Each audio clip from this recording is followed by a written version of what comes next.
देखिए जगत गुरु तत्वदर्शी संत रामपाल जी महाराज के मंगल प्रवचन। अपने आत्माओं देखो, वैसे तो हमारी रस्म रिवाज बहुत गलत है जो हमने बना रखी थी। अब इनको हम मिनिमाइज करेंगे।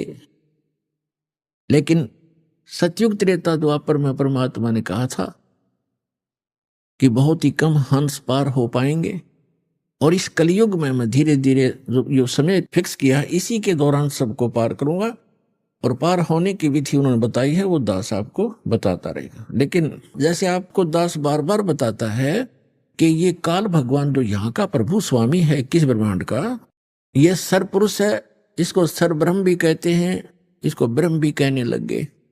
ये काल है जो स्वरूपी धनंजन है, ब्रह्मा विष्णु महेश का पिता है, दुर्गा का पति है। ये चाहता है कि यहाँ के प्राणी परमात्मा से परिचित रहें, गलत साधनाएं करें, भगवान से इनकी आस्था हट जाए और ये नास्तिक हो जाए। जब ये नास्तिक हो जाएंगे तो सुनेंगे नहीं भगवान के लिए। और परमात्मा ने आना था 5500 वर्ष जब बीत जाएंगे, स्वयं ने आए तो दास भेज दिया वो ज्ञान कराने के लिए।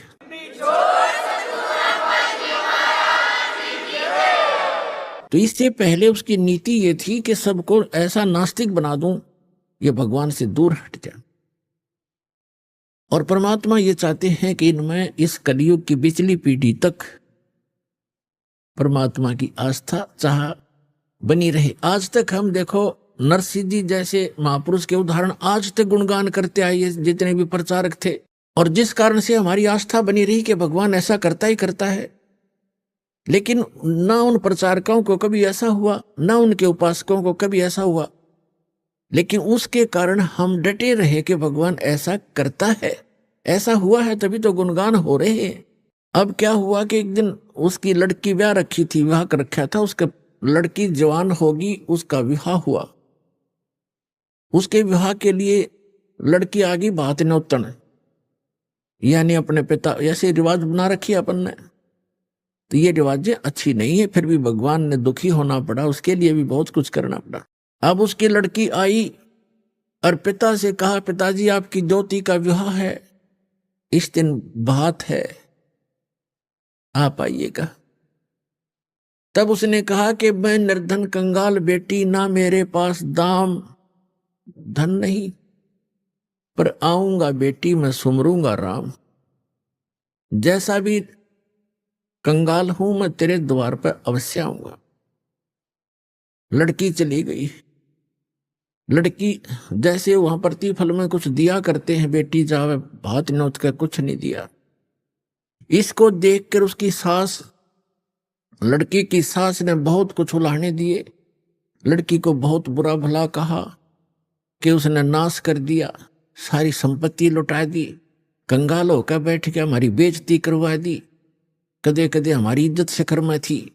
अब लड़की बोल रहा क्या, बेचारी सबर का घूंट आंसू में टपकाने लगी, बैठ गई एक तरफ जाकर। अब नरसिंह चिंतित हुआ कि कैसे वहां पहुंचेंगे, कौन मेरा साथी होगा। यदि वो सेठ होता और भात आ जाता, उसके साथ जाने वाले सैकड़ों इकट्ठे हो जाते गांव नगर के आदमी, और उस दिन कोई नहीं आया। उनके पास कुछ अंधे सूरदास आया करते थे, नरसिंह जी की झोंपड़ी पर बैठ जाते थे, सत्संग करते थे, विचार विमर्श करते थे, फिर चले जाते थे। उनमें एक शिक्षण नाम का बुद्धिमान था सूरदासों में। उसने कहा कि आज नरसिंह तेरी बात में कसक नहीं, तेरी आवाज में कोई चिंता टेंशन बन गई। उसने बताई कि ऐसे ऐसे लड़की आई थी और ज्योति का भात आ गया है और ये चिंता बन गई मैंने। शिक्षण सूरदास अंधे ने कहा कि भाई भगवान पर भरोसा रख, दिल ना तोड़े, हम चलेंगे तेरे साथ। बोला नगर का कोई साथ नहीं हो सकता। कहने लगे हम चलेंगे सारे के, वो 16 जने थे गिनती में। बोले हम चलेंगे तेरे साथ, चिंता ना करे, कोई बात नहीं, देखी जाएगी जो भगवान उड़े इज्जत हो चाहे बेइज्जती, पर बेटी के द्वार पर खड़े जरूर होंगे चल के। तो वहां सफर करने के लिए पहले बैलगाड़ियां थी, अब बैलगाड़ी उसके पास नहीं, गांव से मांग कर लाया, किसी ने बैल ऐसा दे दिया। मांगी वस्तुधारी ऐसे देते थे जो घर से रिजेक्टेड सी हो। किसी से एक बैल मांगा, किसी से दूसरा, उन्होंने ऐसे दे दिए काम चलाऊ से, निकम्मे से बैल। और बैलगाड़ी थी खराब सी, वह कह दी ले जा सेठिया। अब सेठ ने वही बैल दोनों जोड़ के वह गाड़ी ले ली, बैलगाड़ी। 16 सूरदास उसमें बैठ के, वह उसके मित्र। अब गाड़ी चले नहीं, क्योंकि ना तो बैल ढंग से चले, ना उसने चलाने आवे, ड्राइवर कदे रहा नहीं बैलों का। और गाड़ी ऐसे लचर पचर करती हुई चल रही है धीरे धीरे। अब उस स्पीड से वो 10 दिन भी नहीं पहुंच सकते थे। और विवाह था तीसरे दिन। अब वो श्री कृष्ण के पुजारी थे, सूरदास भी, और साथ में नरसिंह जी भी श्री कृष्ण जी की अर्घ लगाते जा रहे थे। वो परमात्मा स्वयं आगे एक कारीगर का रूप बना के और उनसे कहने लगे कि भाई नरसिंह सेठ, मैंने भी उस गांव में जाना है, जिस गांव में उन्होंने जाना था उससे एक गांव पहले का नाम बता दिया नरसिंह जी का। और कहने लगे मुझे भी बैठा लो अपनी गाड़ी में, साथ में भी चल पड़ता हूं। नरसिंह जी कहने लगे बैठ ले बेशक गाड़ी में, पर लगता है ये रास्ते में रह जाएगी, ये बहुत खराब है, कटने वही पड़ी है। तो उसने कहा कि मैं मिस्त्री हूं, आप एक बार नीचे उतरो और मैं इसको ठीक ठाक कर लेता हूं, फिर चलाएंगे। नरसिंह जी ने कहा कि देखो मेरे पास पैसा नहीं है किराए कुछ देने को, मैं तो भगवान के शब्द सुना दूंगा तुझे। तो कारीगर रूप में भगवान बोले कोई बात ना, मैं कुछ नहीं लूंगा आपसे, मैं आपके साथ बैठकर भी तो चलूंगा। अच्छा फिर ठीक है। तो पुण्यात्माओं, ये जितने आज तक प्रचारक हुए उन्होंने श्री कृष्ण जी को सुप्रीम पावर मान के और नरसिंह जी को उसका भगत जान के उनको एक महिमा का शब्द बना रखा है, वो सुनाता हूं आपको। लेकिन सच्चाई जो है वो दास साहब को बताएगा।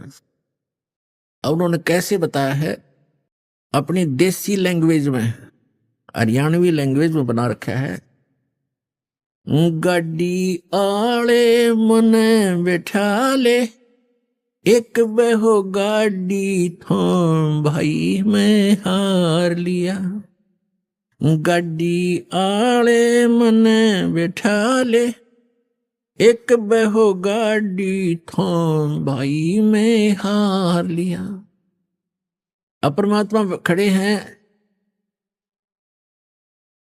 एक कारीगर के रूप में, सारे इंस्ट्रूमेंट औजार ले रखे, उपकरण, आरी भी, ऐसे काटने पीटने की बसोली सारे ले रखे हैं।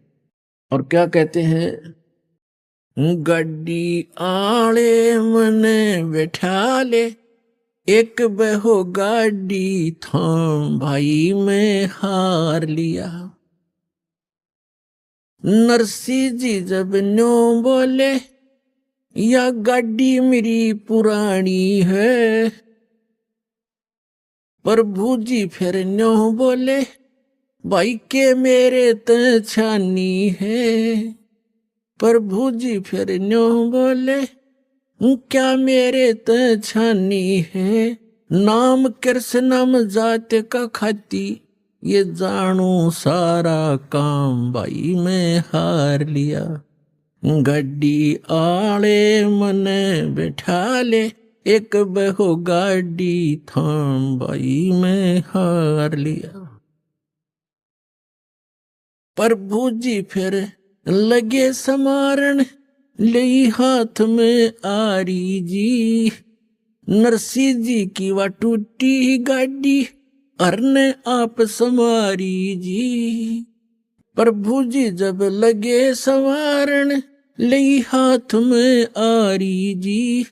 नरसिंह जी की वह टूटी गाड़ी, अरने आप समारी जी। नरसिंह बोला मैं शब्द सुना दूं, ना देने को दाम भाई मैं हार लिया।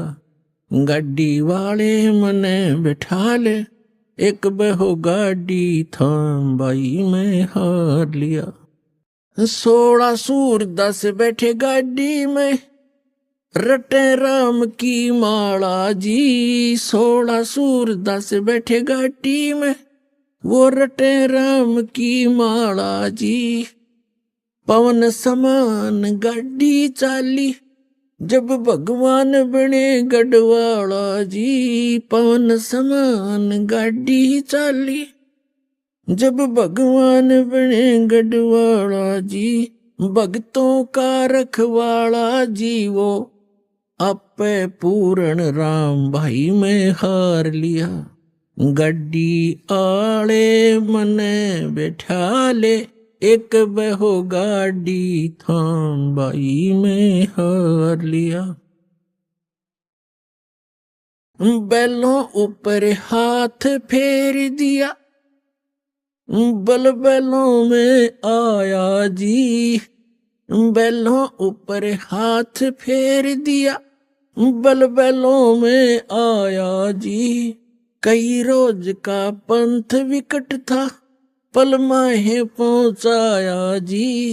कई रोज का पंथ विकट था, पल माहे पहुंचाया जी। वो प्रभु खाती चला गया भाई, कर संतों प्रणाम भाई मैं हार लिया। गाड़ी आड़े मने बिठा ले, एक बहो गाड़ी थाम भाई मैं हार लिया। कृष्ण तो रथवान बने, ये कबीर बने रखवाला जी। कृष्ण तो रथवान बने, कबीर बने रखवाला जी। जो सतगुरु के शरणा आगे, वो भगत जीत गए पाला जी। जो सतगुरु की शरणा आगे, वो भगत जीत गए पाला जी। संत करे नहीं टाला जी, परमेश्वर करे नहीं टाला जी। वो सारे सबके काम भाई मैं हार लिया। गाड़ी आले मने बैठा ले, एक बहो गाड़ी थाम भाई मैं हार लिया। अपना तो इन कथाओं से हमने शिक्षा लेनी है, क्योंकि पहले तो हम बालक थे। हमने कोई कह देता कि ये आसमान बहुत निकट था, दादी अम्मा ने एक सितारा तोड़कर और ऐसे ऐसे कर दिया इसलिए दूर भाग गया, तो हम सारी मान लेते थे ऐसे होगा। अब हम ये बातें नहीं सुनेंगे किसी की कि श्री कृष्ण जी ने ऐसा कर दिया, फलाने ने ऐसा कर दिया। गीता अध्याय नंबर 15 के श्लोक नंबर 17 में स्पष्ट किया है कि उत्तम पुरुषत्व अन्य परमात्मा उदाहरते ये लोक धर्म अवश्य विवर्ती अवैश्वर है, जो सबका धारण पोषण करता है, सबकी केयर टेक करता है, तीनों लोकों में सबका वही एक ही मालिक है। वही सब अपने भगत से पहले पुण्य करवाता है, फिर उसके आधार से अब स्वयं ही उसकी मदद करता है। तो नरसिंह जी ने कहा कि गाड़ी मेरी पुरानी है, कंडम है, ये चल नहीं पा रही है। तो परमात्मा ने कहा ये क्या मेरी तछानी है,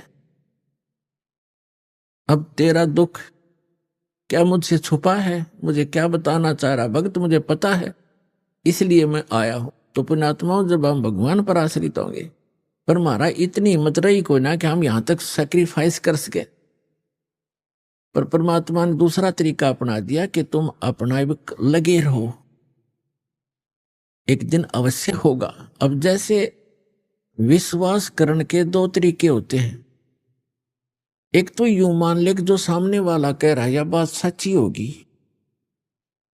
और नहीं फिर उसके बताए अनुसार कुछ करके प्रैक्टिकल देख ले तो वो भी बात फिर वह सच्चाई तो ऊपर आएगी। जैसे एक किसान था और एक सेठ के पास अपनी फसल बेचकर आता था मंडी में, और उसका आड़ती था पक्का और नहीं जाता था कहीं पर। एक दिन क्या हुआ कि जब वो फसल लेकर गया 2-3 महीने 4-6 महीने के बाद, तो पता चला कि उस सेठ की दुकान बंद है। पूछने से कारण का पता चला कि उसका दिवाला निकल गया, वो अब आड़ती नहीं रहा। तो उसका मित्र भी हो गया था वो बहुत अच्छा। अब उसके पास गया, उसके कुछ पैसे भी देने थे, वो कुछ उधार ले जाता था उससे सेठ, वो किसान।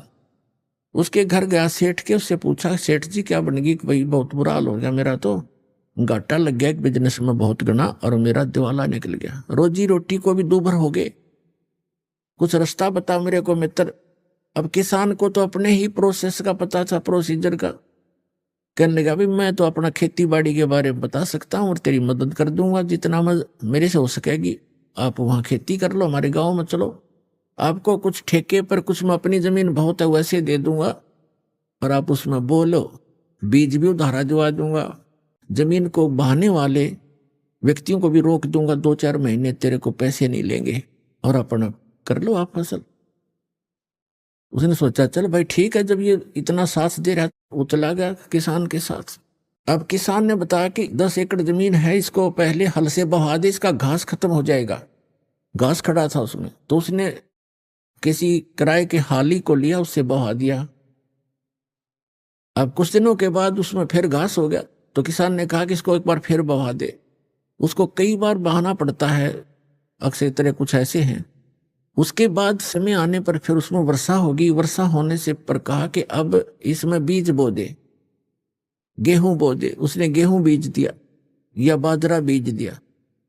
अब वो तो लाला जी था, रोजाना के 200 से 400 रुपये लेता था, गले में उठाता था। हर वहां चवन्नी नहीं आ रही, रोज खर्च ही खर्च हो रहा है। और डेली लिख रहा है, बाई वाले ने लिए 5 रुपये, दूसरी बार लिए 5 रुपये, तीसरी बार लिए 15 रुपये तो खर्च हो लिए उसके। इनकम अभी कोई आशा नहीं। जब उसने गेहूं बीजे, गेहूं का भी हिसाब ला लिया, बीज 50 रुपये का बीज गेहूं का, वो भी लिख लिया। उधार थे, देने तो थे ही उसने सोचा बड़ी बात बिगड़ी भाई, आता कुछ नहीं, जा ही रहा है। फिर देखा वो गेहूं बोने के बाद क्या देखा, खेत में सारे में घास उग गया। उसको पता था नहीं प्रोसेस का। वो सारे में गेहूं उग गए थे, सारा हरा भरा हो रहा, और वो माथे बात लाइव बैठा। उसने ये सोचा था इसमें फिर घास जाम गया, मित्र कहेगा इसने फिर बवा दे। तो किसान भी घूमता फिरता चला गया देखने के लिए अपने मित्र की खेती, देखो कैसी लगी है। बहुत बढ़िया लगी थी। तो उसने पूछा भाई कैसे बैठा है सेठ जी, ऐसे क्यों चिंतित है? कहने लगा भाई मित्र, मैं तो जाऊं अपने घर में। क्या बोला, फिर घास जाम गया, इसमें आप कहोगे फिर बवा दे, इसमें 5 रुपये फिर लगेंगे।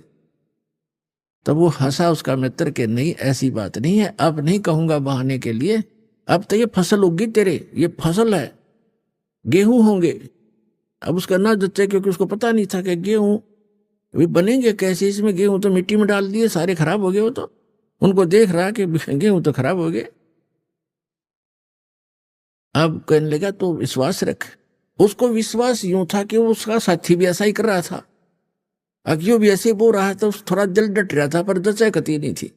और जब वो परिपक्व हो गए, गेहूं डाले थे 1 एकड़ में 40 किलो, और फिर वहां निकले काफी, उसमें ऐसे होते थे 20-30 मन।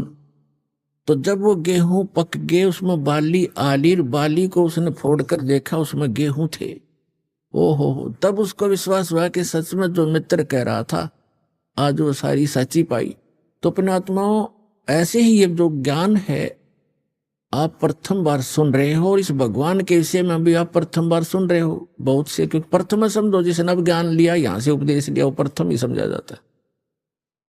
तो दास जो आपको बता रहा है, दास ने भी वही काम किया है जो आपको समझा रहा हूं, बता रहा हूं, और फिर आपके साथियों को भी ये लाभ हुए हैं। तो आप इनको देखकर और इस ज्ञान को आधार बनाकर ये करते रहना, एक दिन विश्वास आप पे हो जाएगा। तो इस प्रकार हम जो साधना किया करते थे वो गलत करते थे। अब जैसे आजकल एक बहुत दुर्दांत घटना घटी हुई है, आत्मा रो रही है, उन अपने भाई बहनों की मृत्यु के ऊपर दुख हो रहा है। कबीर साहब कहा करते, साच कहूं तो जग माने नहीं, साच कहूं जग मारन धावे, और झूठ कही ना जाई हो। और साच को ये मानते नहीं, झूठों जगपति आई हो। इन झूठों पर विश्वास किए बैठे इन आचार्यों और शंकराचार्यों, संतों, मंडलेश्वरों, नकली ऋषियों और मह ऋषियों और संतों और सदगुरुओं पर ये गलत ज्ञान दे रहे हैं, गलत साधना बता रहे। कहते हैं तीर्थ व्रत करें तरबीता, और वेद पुराण ये पढ़ते हैं गीता। इनको ज्ञान नहीं, और ये इन तीर्थ व्रतों को जो कर रहे हैं, ये सारी शास्त्र विरुद्ध साधना ही अच्छी नहीं। तो अभी हम सुन रहे हैं, खबरें सुन रहे हैं, केदारनाथ नाम का एक धाम है जो हिंदुओं के लिए परम पूज्य और मोक्ष का स्थान बताया गया था नकलियों द्वारा। और वो श्रद्धालु जैसे ही गुरुजी बताते हैं, बच्चे तो वैसे ही करते हैं, विद्यार्थी वहां चले गए। अब वहां पर सुनने को आ रहा है कि 20,000 व्यक्ति तो मर चुके हैं। वो पुजारी वहां गए थे भक्त, अपने आत्माओं सबसे बड़ा हादसा है आज इस कलयुग का युग, जहां पर इतने भगत मर गए हों और आसपास के वैसे बहुत से लोग भी मारे गए जो वहां रहा करते थे। तो इन धामों की स्थापना कैसे हुई? अपने आत्माओं, आज आपको एक ऐसे धाम जैसा जगन्नाथपुरी नाम का जो धाम है उसके विषय में दास जानकारी देगा। अमरनाथ के बारे में, अमरनाथ धाम के बारे में, वैष्णो देवी के धाम के बारे में, स्थान के बारे में, तीर्थ के बारे में, और भी अन्य बहुत से ये तीर्थ कैसे बने दास ने बहुत बार आपको समझाया है और उनको आपने सुना भी। आज आपको बताते हैं कि वो जगन्नाथपुरी के अंदर जगन्नाथ धाम कैसे बना, क्योंकि हमें लोकवेद सुना रखा था, सारी झूठी कथा सुना रखी थी, और वो परमात्मा स्वयं आकर सच्चाई बताते हैं और अपने ऊपर सारी आप ही समझाते, हमें एक दास बन के अपने आप को एक भगत दिखा के। और क्या कहते हैं, पीछे लग गया जाऊं था मैं लोकवेद के साथ, रस्ते में सतगुरु मिले एक दीपक दे दिया हाथ। कबीर साहब कहते हैं पीछे लग गया जाऊं था मैं लोकवेद के साथ। लोकवेद माने अक्षेत्र, उस लोक में, उस स्थान में, उस देश में चल रही परंपरागत साधनाएं जो सत्य ना हो, सदग्रंथों से मेल ना खाती हो, उसको लोकवेद कहते हैं। ये दास पहले श्री कृष्ण श्री विष्णु जी का पक्का पुजारी था, इष्ट रूप में मानता था, समर्पित था। साथ में हनुमान जी का पुजारी, शंकर भगवान का पुजारी, बाबा श्याम जी का पुजारी, जो परंपरागत पूजाएं थी। और मंगलवार का व्रत 25 वर्ष रखा इस दास ने। सालासर एक धाम है चूरू जिला में, स्थान है मंदिर हनुमान जी का, वहां जाया करते। वहां पर इसी बूंदी सी मूर्ति रखी है जो पत्थर से की शकल न उसकी कुछ भी कोई ना, और वहां माथा टेक टेक रगड़ रगड़ का हमने पत्थर घिसा दिए। अब हमें तो भगवान चाहिए था, आज पास पता चला वो लोकवेद था। और परमात्मा के प्यारे हंस सतगुरु मिले स्वामी रामदेवानंद जी, उन्होंने दास का अंधेरा हटा दिया और साथ में तत्व ज्ञान रूपी टॉर्च दे दी कि बेटा इस चांदने में चलिए, रोशनी में भटकना मत मार्ग से। और जो घर में सुख हो रहे थे उन साधनाओं के करते करते दास ने डिप्लोमा इन सिविल इंजीनियरिंग किया, सर्विस प्राप्त की, इरिगेशन डिपार्टमेंट हरियाणा के अंदर जूनियर इंजीनियर की। विवाह हुआ, 2 बेटे 2 बेटी हुई, बड़ी खुशी मनाई और ये सोचा कि ये भगवान हनुमान और ये श्री कृष्ण और ये हमें सब कुछ दे रहे। अब इस तत्व ज्ञान की रोशनी से पता चला कि हमें तो अपना केवल प्रारब्ध मिल रहा था, और जिन पूजाओं को हम कर रहे थे उनको करते करते हमारे साथी वहीं के वहीं पड़े, उनका कुछ भी ना हुआ। उनको क्यों नहीं लाभ मिला? ये आज आंखें खुली, वो जो तत्व ज्ञान रूपी दीपक मिल गया। तो परमात्मा कहते हैं पीछे लग गया जाऊं था मैं लोकवेद के साथ, और रस्ते में सतगुरु मिल गए, दीपक दे दिया हाथ। कहते हैं तत्व ज्ञान रूपी दीपक की रोशनी में चलेंगे हम, सीधे गड्ढों में नहीं गिरेंगे, झाड़ों में झंखाड़ों में नहीं फंसेंगे, यानी अज्ञान ग्रहण नहीं करेंगे। हम तत्व ज्ञान के आधार से अपना जीवन भक्ति रूपी सफर तय करेंगे। पुणात्मा, जैसा कि दास ने कथा सुनाई थी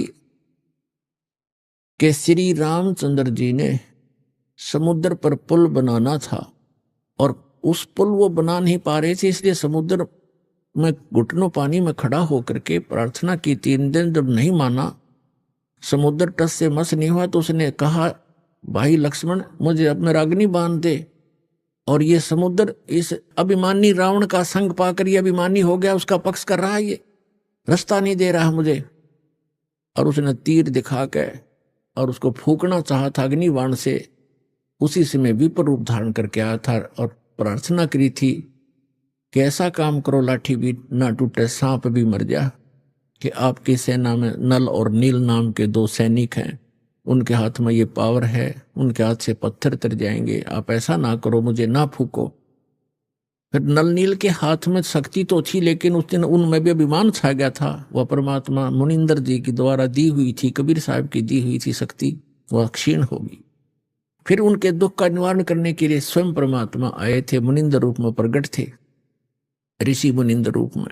तब वहां के पहाड़ को हल्का कर दिया था परमात्मा ने, एक रेखा खींच दी थी चारों तरफ, तब वो पुल बना था। अब क्या हुआ कि श्री कृष्ण जी चले गए, कुल नाश हो गया था श्री कृष्ण जी का दुर्वासा जी के श्राप से। आपस में लड़ मरे थे। पूरा यादव नर यादव कति खत्म हो गए थे। जो गर्भवती बहनें थी वो बची थी, वो संतान बच गई थी, वो तो गर्भ में थी। और श्री कृष्ण भी मारे गए थे एक तीर के माध्यम से। एक पारधी ने विषाक्त तीर मार दिया उनके पैर में। और वो कौन था? वो त्रेता युग में जब श्री रामचंद्र जी थे उस समय वो बाली था, सुग्रीव का भाई बाली था, जिसको श्री राम रूप में श्री विष्णु जी ने धोखे से मारा था वृक्ष की ओट लेकर। तब उससे ने कहा था कि मरते समय कि आप तो विधि विधान को जानने वाले हो, आपने मुझे धोखे से मारा है, आपने बदला देना पड़ेगा। तब उन्होंने कहा था मैं द्वापर युग में आपका बदला दूंगा। तो वही बाली तो बना था पारधी शिकारी, और श्री कृष्ण श्री राम वाली आत्मा थी ही श्री विष्णु जी। तो उसके पैर में विषाक्त तीर मार के ऐसे ही धोखे से उनकी मृत्यु की थी। उसके बाद वो नगरी ज्यों की त्यों सुनसान पड़ी थी, और वहां यादव की जितनी पत्नियां थी उनको लेकर के अर्जुन इंद्रप्रस्थ में आ गया था। रास्ते में कुछ भीड़ों ने लूट ली थी, कुछ उनके गहने लूट लिए थे। वो बहुत लंबी कहानी है, ये प्रसंग दूसरा है। और एक दिन उड़ीसा में एक इंद्रदमन नाम का राजा था। वो भगवान श्री कृष्ण का पुजारी था, परम भक्त था। स्वप्न के अंदर श्री कृष्ण जी ने दर्शन दिए और कहा कि इंद्रदमन एक मंदिर बना दे और जगन्नाथ नाम रख देना उसका, और एक ध्यान रखना उसमें कोई मूर्ति ना हो, उसमें कोई पाखंड पूजा नहीं होनी चाहिए, और उसके अंदर एक विपर छोड़ देना ब्राह्मण विद्वान, और उसके अंदर श्रीमद् भगवद गीता का पाठ करे, सदग्रंथों का ही आधार बनाकर वो ज्ञान देता रहे। कोई पाखंड पूजा मत करना, उसमें कोई मूर्ति स्थापना मत करना। और उन्होंने खुद जाकर स्वप्न में इंद्रदमन को ले जा करके वो स्थान दिखाया जो समुद्र के किनारे पहाड़ पे था, थोड़ा सा पहाड़ी है, कि यहां बनाना। अब ऐसा कहकर श्री कृष्ण जी चले गए। इंद्रदमन सुबह उठा, उसकी खुशी का ठिकाना नहीं। अपनी पत्नी से कहा कि मुझे आज स्वप्न में परमात्मा दिखाई दिए थे। सारी कहानी बताई और कहा भगवान ने कहा कि एक मंदिर बना दे,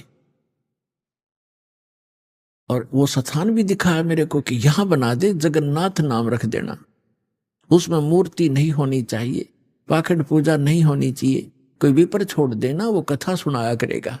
उसकी पत्नी बड़ी धार्मिक थी, वह बड़ी खुशी हुई कि हो हमारे तो भाग जाग गए। अब फिर भगवान ने कह दिया तेरे पास सारा संपन्न है, सारा धन है, बहुत पैसा है, और कर दे शुरू। तो इंद्रदमन ने बहुत से कारीगर बुलाए, उनसे नक्शा तैयार करवाया, और जाके पहुंचे वहां पर घूमते फिरते, और बताया कि यहां बताया था ये स्थान, मंदिर बना दे। अब कारीगरों ने तो दर्दी नीम ज्यों की तो, और मंदिर बना के तैयार कर दिया। अब जो ही मंदिर बन चुका, अगले दिन पूजा करनी थी। उसी दिन समुद्री तूफान उठा, बहुत भयंकर, जैसे साइक्लोन कहते हैं। ये कई बार आता उड़ीसा के अंदर, तो बहुत तबाही मचा देता है, ढा देता है मंजिलों को भी, मकानों को भी। ऐसा तूफान उठा 40 फुट ऊंचा, बहुत स्पीड का, ऐसे घूमता हुआ, और मंदिर को खत्म कर दिया, नामो निशान मिटा दिया। दूसरी बार फिर बनाया, दूसरी बार भी ऐसे ही हो गया, तो ऐसी स्थिति में आती। तीसरी बार फिर बनाया, ऐसे ही। चौथी बार फिर बनाया, क्योंकि आदेश था भगवान का। अपने दुर्भाग्य को कोस रहा था कि भगवान के आदेश का मैं पालन नहीं करा। कहने का भाव ये है कि खजाने का कोस भी खत्म हो गया, और 4-5 बार समुद्र ने ऐसी ही घटना कर दी। राजा बड़ा चिंतित हुआ कि भगवान ने एक सेवा दी थी, मैं वो नीच कर नहीं पा रहा, दुष्ट हूं, दुर्भाग्य है मेरा, कि मुंह दिखाऊंगा भगवान को उसके गोलोक में जाकर। उसकी पत्नी कहने लगी कि चिंता ना करे। अब जो ही मंदिर बन रहा था, इतने में गोरखनाथ जी आ गए, क्योंकि वो पहचान तो उसको सके नहीं। परमात्मा ने, कबीर जी ने बताया कि वो गोरखनाथ थे, एक सिद्ध पुरुष थे। राजा से कहा कि राजा, इतना बढ़िया मंदिर बना रहे हो, उसमें मूर्ति होनी चाहिए भगवान श्री कृष्ण और उसकी बहन सुभद्रा की, और बलराम की, बगैर मूर्ति के मंदिर कैसा? उन्होंने कहा, राजा ने कहा कि भगवान ने स्वप्न में मुझे मना किया था कि स्वप्न तो स्वप्न ही होता है, हमारे आदेश का पालन करो। लाल आंख कर ली। राजा डर गया, भाई कि देख कोई दुराशीष ना दे दे साधु। तो राजा ने कहा, जी जैसे आपकी इच्छा। और कहा चंदन की लकड़ी से बनवाना। क्या? अच्छा जी। अब कारीगर खोजे, अब मूर्ति बनाकर तैयार करें। तैयार होते होते बिल्कुल तैयार हो जाए मूर्ति, ऐसे बिखर जा, सारी टूट जा, टुकड़े टुकड़े हो जाते। 2-3 बार ऐसे की, ऐसे टुकड़े टुकड़े होगी। राजा बहुत चिंतित हुआ कि उधर वो सिद्ध पुरुष है, यदि ये मूर्ति नहीं बनवाई तो यूं कहेगा तू पहले नाट्य था और तेरी नीत में खोट है, मुझे श्राप देवेगा। राजा की नींद हराम होगी। उधर से मंदिर की चिंता, उधर से पर ये मूर्ति नहीं बन रही है। अब परमात्मा एक कारीगर का रूप बना के, वृद्ध कारीगर जैसा नरसी के पास आए थे, और वहां एक वृद्ध कारीगर कति वृद्ध 80 वर्ष आयु दिखा रहे हों जैसे लीला करें, और कहा, राजन मैं बड़ा अनुभवी कारीगर हूं और मैंने बहुत से ऐसी चंदन का बहुत बड़ा मास्टर हूं, और मैंने सुना है कि यह मूर्तियां बन नहीं पा रही, मैं मूर्ति बना दूंगा। राजा ने बड़ी खुशी हुई कि अनुभवी व्यक्ति दिखे है और मेरी शायद बात बनेगी। कहा, जी ठीक है बनाओ, अभी मंगा देता हूं चंदन की लकड़ियां। कहने लगा, मुझे एक कमरे में बंद कर दो, जब तक ये मूर्ति ना बन जाए मैं बाहर नहीं निकलूंगा। वैसे नहीं बनेंगी ये मूर्तियां, और अब बनने के बाद मैं अपने आप आ जाऊंगा, चिंता मत करना। और तुम बीच में मुझे डिस्टर्ब ना करना, डिस्टर्ब करोगे तो मूर्ति जो की तो जितनी बन चुकी होंगी उतनी रह जाएंगी। राजा ने बोला, जी ठीक है जैसे आपको। उसका भोजन पानी अंदर रखवा दिया सारा। अब वो नाथ जी आ गया। जब कमरे में भगवान ने बैठे 3-4 दिन हो गए थे, उसने राजा से पूछा कि क्या मूर्ति बनाई? राजा ने कहा, जी हम बहुत ट्राई कर रहे हैं, देखो बहुत सी मूर्ति बनाई, ये कारीगर बैठे थे वो भी बुला लिए, ये बना रहे थे, ये टूट जाती हैं, देखो भगवान कितनी एक नाथ जी कितनी लकड़ी खराब होगी है, तो अब कैसे चलेगी? बनवानी हो, अवश्य बनवानी है। जी बनवा रहा हूं, एक कारीगर है बहुत अनुभवी और वो बना रहा है मूर्ति। तो नाथ जी ने कहा, मुझे दिखाओ पहले, बनने के बाद उसमें कोई डिफेक्ट होगा, अभी तो जल्दी मंदिर तैयार होने वाला है, फिर रखनी पड़ेगी, कोई डिफेक्ट होगा तो मैं ठीक करवाऊंगा, ऐसी ऐसी वैसी मूर्ति थोड़े रखने दूंगा। तो उन्होंने बताया, जी कारीगर ने कहा कि जब तक मैं मूर्ति नहीं बनेगी मैं बाहर नहीं आऊंगा, और बीच में तुमने मुझे छेड़ दिया तो मूर्ति वहीं की वहीं रह जाएंगी। नाथ जी कहने लगे, ऐसी कोई बात है, खुलवाओ इस दरवाजे को। अब खटाखट खटखट करे, कारीगर दरवाजा खोलो, कारीगर दरवाजा खोलो, नहीं खोला। तो उन्होंने सोचा, नाथ जी ने कहा कि हो सकता है बूढ़ा आदमी मर गया हो, तुम अच्छे व्यक्ति हो, दरवाजा तोड़ दो। दरवाजा तोड़ दिया, वहां कारीगर था ही नहीं। वह मूर्ति जितनी बन गई थी उनके हाथ हाथ बनाने रह रहे थे, वह न्यू के न्यू रह गए। तीनवा के वह टूंड और पैर के पंजे, वो तीनवा न्यू हाथ टूंड न्यू के न्यू, कारीगर था नहीं। अब नाथ जी कहने लगे, अब राजा कहने लगा, जी और बताओ अब क्या करूं? तो अन्य कारीगरों ने बताया, जब इसके ऐसे भी लगा दिए ना सारी टूट जाएंगे। नाथ जी तो खिसे गया, रख दो नो की नो, मूर्ति अवश्य रख दो। अब वो मूर्ति नो की नो तो रखी है ठाके। अब क्या हुआ कि वो मंदिर बनकर तैयार हो गया, और उधर से हाथ खड़े कर लिए, सरेंडर कर दिया था राजा ने। तब उसकी रानी ने कहा कि ऐसे करो, मेरे गहने ले लो, इससे बनवा लो। कहने लगा, गहने लेकर भी बनवा दूंगा, पर ये समुंदर पता नहीं कौन से जन्म का दुश्मन है मेरा, ये उबड़ते ही आले है ऊपर। परमात्मा आए स्वयं एक वृद्ध रूप बनाकर, वृद्ध अवस्था में, बड़े ऋषि उम्र के। अभी आपने सुने संत रामपाल जी महाराज के मंगल प्रवचन।